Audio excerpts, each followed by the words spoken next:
Welcome to This Week in Crowder College, an in-depth look into how Crowder College students, faculty, and staff are working together so students soar to new heights, communities are impacted, and lives are changed. This Week in Crowder College is sponsored by the law offices of Wood and Peterson in Neosho, specializing in workers' compensation, personal injury, Social Security disability, and more.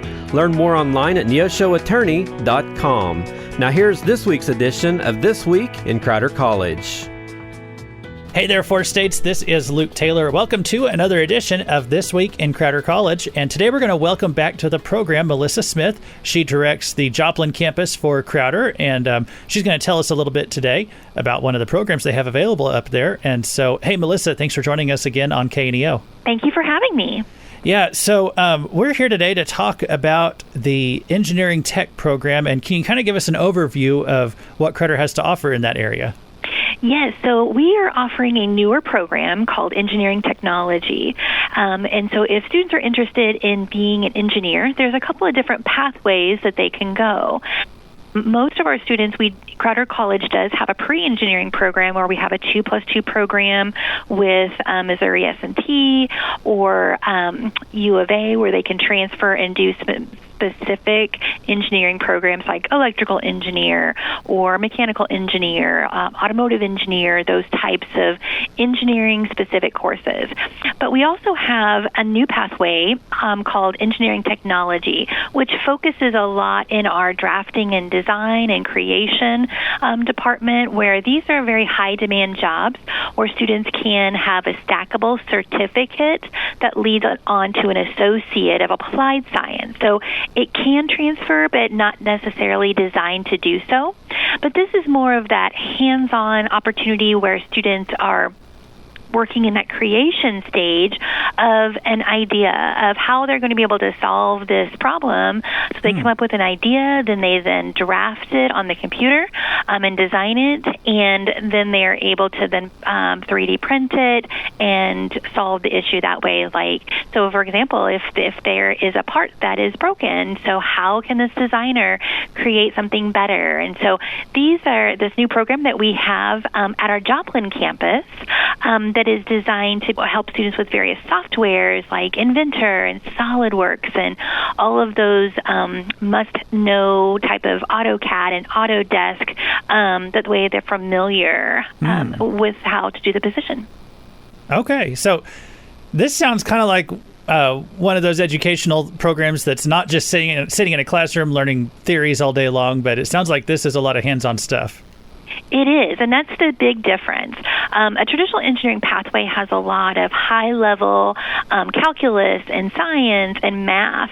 Ours, although it does have algebra and trigonometry, it has a lot of applied statics and those types of courses where it's focused more on the hands-on of engineering and doing the graphics and designing and learning the different softwares. And it's a lot of fun because students are able to then, whether they're wanting to go in a variety of pathways then, so if they're wanting then to decide, okay, I'm going to do this, engineering technology and focus, more on the architectural side or those types of things, they can then kind of specialize in that as they go throughout the program. Okay, yeah. So, say we have a young person listening, what, like a high schooler, say, or someone getting ready to go into college, what kind of interests that would a person have that would make them a really good fit for a program like this?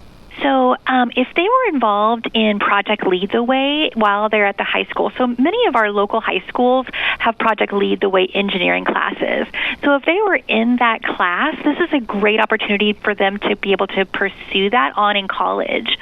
We also, as an added benefit, if they did complete those courses, while they were in high school, they actually will gain experiential credit at Crowder College. So they can gain up to a class that's automatically transcribed on their college transcript. So that's another huge bonus. Those students who enjoy, like you talked about, if they enjoy working with their hands and being creative, and they enjoy drawing, they enjoy more of a office type of atmosphere, this is definitely a really great opportunity for them. If they like inventing things, those are the types of engineers that is going to be good for this program. Yeah. Okay. No, that's really interesting. So, okay. Well, and so I guess, if someone out there is listening, if you're a 7th or 8th grader, or if you know someone who is in one of those age groups and they're getting ready to start high school, then they might want to look into what kind of integrations they can do with the credit degree programs and really get a good head start in life. Absolutely. So it's a fantastic pathway to kind of get your feet wet in what engineering has to entail. And then at that point, then you can come on to Crowder, go into the engineering pathway, the engineering technology pathway, and have a seamless transition into your next career. Yeah, and then one more question. So you're the director of the Joplin campus, and if someone out there is interested in pursuing one of these degrees or certification programs like this engineering tech, would they need to expect to be taking those classes up at the Joplin campus? They can. So we do offer all of these courses at the Joplin campus, and so they are daytime and evening. So we do have opportunities for students, whether they with their work schedule, if they need some evening classes or some daytime classes, we have both of those to accommodate their schedule. They can contact us to set up a time to learn more information, to tour our facility and all of our brand new equipment. They can contact our advisor at joplin@crowder.edu, or just contact us on the phone at 417-680-3202. Both of those ways are ways that students can kind of reach out to us to not only just gain more information, but also to enroll. So classes start August 17th, and so there is still time to get financial aid done, secure your funding, get enrolled before the semester begins. Okay, well, a lot of valuable information right there. And so, to everyone listening, I'm sure there's some people out there who might be interested in learning more about a program like this. And we've been speaking today with Melissa Smith of Crowder College. And hey, Melissa, thanks so much for letting us know about all of that. It's always a pleasure. Thank you so much for having me. Thank you for listening to This Week in Crowder College. This Week in Crowder College is sponsored by the law offices of Wood and Peterson in Neosho. You can listen to this broadcast again by going online to kneo.org or to crowder.edu. Tune in once again next week for another edition of This Week in Crowder College on KNEO 91.7 FM.